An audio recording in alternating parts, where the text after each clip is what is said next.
one small change could radically change the trajectory of your life. Healthy, fit, energetic, productive. Does this describe you, your employees, and your family? Guess what? It can. Number 1, eat less starchy carbs. What's a starchy carb? A high glycemic carbohydrate. And what is that? That's those carbohydrates that metabolize quickly and raise the blood sugar level higher than 50% on a chart from 1 to 100. Has anybody here ever heard of the glycemic index? Most of us. Anybody know what the glycemic index is? Now, when that happens, what happens to you? You crash. When you are experiencing a carb coma because you had bagels or cereal or apple juice or some of these other garbagey food, because apple juice is nothing more than dead flavored sugar water, but the doctor told us to give apple juice to our children. After you're done laughing at that type of advice, don't ever give your children or grandchildren apple juice ever again if that's what you're doing. Apple juice is nothing more than dead flavored sugar water, and if I had 8 ounces of Coca-Cola in one hand, regular cola or Pepsi, and 8 ounces of apple juice, did you know that there's more sugar and more calories in the apple juice than there is in the cola? And yet we'll never give our children cola in the morning. We want them to be healthy. Well, guess what? It's actually more sugar, more calories in that little body as you send them off to school. Now, when you experience that carbohydrate high and then you end up with a low blood sugar, how do you feel? Some people call it a mid-morning slump, mid-afternoon slump. We just saw an example of it. When you're experiencing the mid-afternoon slump or the carb coma, how do you feel? You, personally. Because I know you've all had it. How do you feel? Sleepy? Somebody say tired? Irritable. Oh, irritable is a good. Some people say contentious. What else? Or some people actually call it hangry, because you start to get hungry again. What else? How's your clarity of thought? Cloudy. Very cloudy. That's the right word to use. It's clouded. What else? How do you feel? How's your creativity? Josh, how's your creativity when you're slipping into a carb coma? It's down the drain, and let's face it, luckily you have multiple jobs, but if your job was 100% creativity and you feel tired, lethargic, clouded thinking, that's no way to be creative, to run a creative company. And yet we just described, every last one of us knows how that feels, but I'm going to tell you something that's going to be powerful. I'm talking about your employees, those people who you hire to get the job done. Now, we know what absenteeism costs us. There's a line item for absenteeism. There's a line item, multiple line items actually, for hospitalization and healthcare. But there's a line item that doesn't exist that should.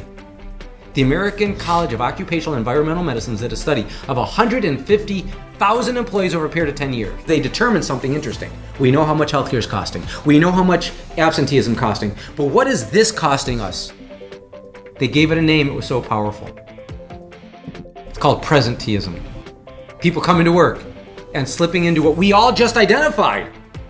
Here's something important for who you are. Your team, your staff, your employees, what do they need from you? They need you to be at your best. They need you to, okay, get this, write this one down. They need you to be predictable. They need you to be predictable. What does that mean? They know that whenever they come to you, you're clear-headed, you're thinking clearly, you're not gonna be emotional about an issue when they need you to be at your best. Dietary fat. Why in the world would I want you to eat fat in the morning? Well, first of all, we already talked about what happens when you eat bagels, waffles, pancakes, cereal. The American Western diet is killing us.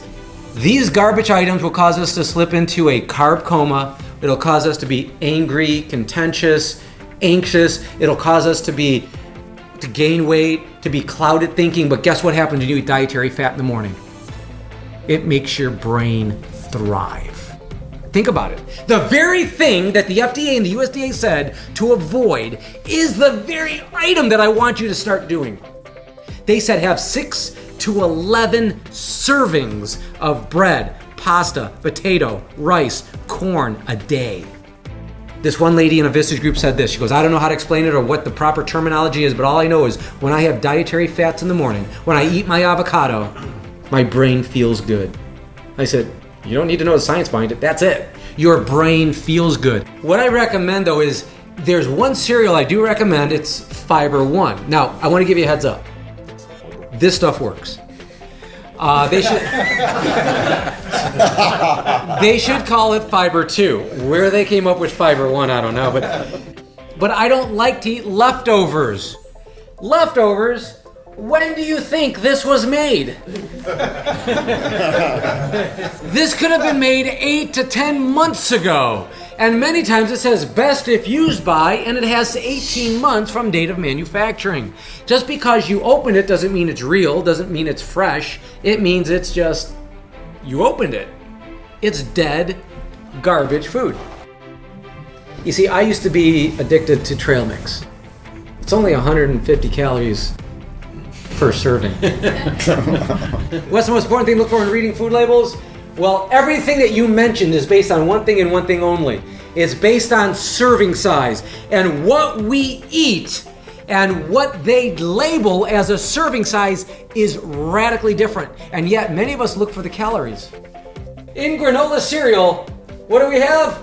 Ladies and gentlemen, it's a half cup. Is this the size of your bowl of cereal? This is not an exaggeration. That is, what's that say? It's a half cup. This is what they're telling us is what they're saying on their box is a serving size. So what's the first thing we notice? Have you ever seen anybody grab a box, 2 boxes of cereal and compare calories to calories?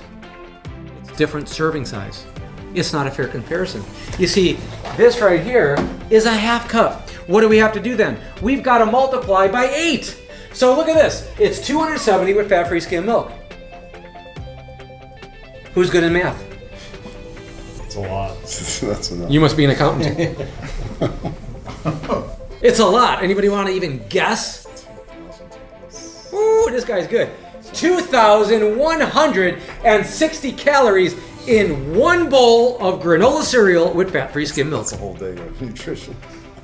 It's time to go back to bed. You could use your fasting technique, eat once a day. See, this is how you do it. You eat once a day and you fast for the rest of the day. Unfortunately, this is 100% sugar practically, and it's going to be all stored as body fat. So let's talk about sugar. How many grams of sugar will fill up the teaspoon? If I took this white processed table sugar, filled up this teaspoon, how many grams of sugar will fill this teaspoon? 6,100, not 650, not 1,600, but 4. Now, some of you are thinking, why is that dramatic? Well, this is why it's dramatic. In 1 can of Pepsi, there's 41 grams of sugar. Divide by 4, how many teaspoons? 10. There's 10 teaspoons of sugar in 1 can of Pepsi. Well, let's go ahead and go even further. A lot of you know this, that if you have engineers working for you, the drink of choice is Monster, Rockstar, and Mountain Dew. And you know that. And they know that. So, Mountain Dew. Serving size? Well, actually it's 8 ounces, but they just said the entire bottle, because when was the last time they drink anything less than a bottle? Our teenagers, they drink 2 or 3 of these a day. There is just under, you can be my official verifier, just under 80 grams of sugar in 1 20-ounce bottle of Mountain Dew. Divide by 4, how many teaspoons of sugar in 1 bottle? 20 teaspoons of sugar in 1 bottle of Mountain Dew. Will this have an effect on your energy level, your clarity of thought, as Wally was saying, that anxiety issue? Zero. Sugar's fat-free. Is that not the best news you've heard all day? Think about it. For all the folks who are going fat-free, you could eat all the sugar you want. Or we just turned the lights on and exposed why the food pyramid is the reason that most people in America became sick and unhealthy and overweight, obese, because they said eat 6 to 11 servings of those fat-free items. 6 to 11 servings of bread, pasta, potato, rice, corn, sugar's fat-free, and everybody became overweight, obese, because they recommended something that's going to kill us. And these are the people who are in charge of our health. weight resistant is anabolic, that's muscle building. Catabolic means muscle dissolving. It'll burn harder in muscle. The loss of muscle will not only reduce strength, but also slow down your metabolism. Now think about the winner of long distance endurance sports versus short distance sprinters. Long distance runners, short distance sprinters, high intensity intervals. You see, where did this guy's muscle go? Right, exactly. And keeping in mind, this individuals, and I don't want to make it a point about are they good moms and dads, are they good people? Yes, they're probably great people. This individual will not age well. These individuals will age very poorly. These individuals, however, bringing muscle into the aging process will be the determinant of whether we age well or become highly dependent. That's why the seniors that I work with and the senior fitness that we have in Atlanta, they're getting off their meds. They're becoming independent. They're reversing the effects of illness. Their life is changing. Now, keeping in mind, not only does too much cardio just completely dissolve your muscle, it prematurely ages you. This poor guy here is 22 years old. Don't be that guy.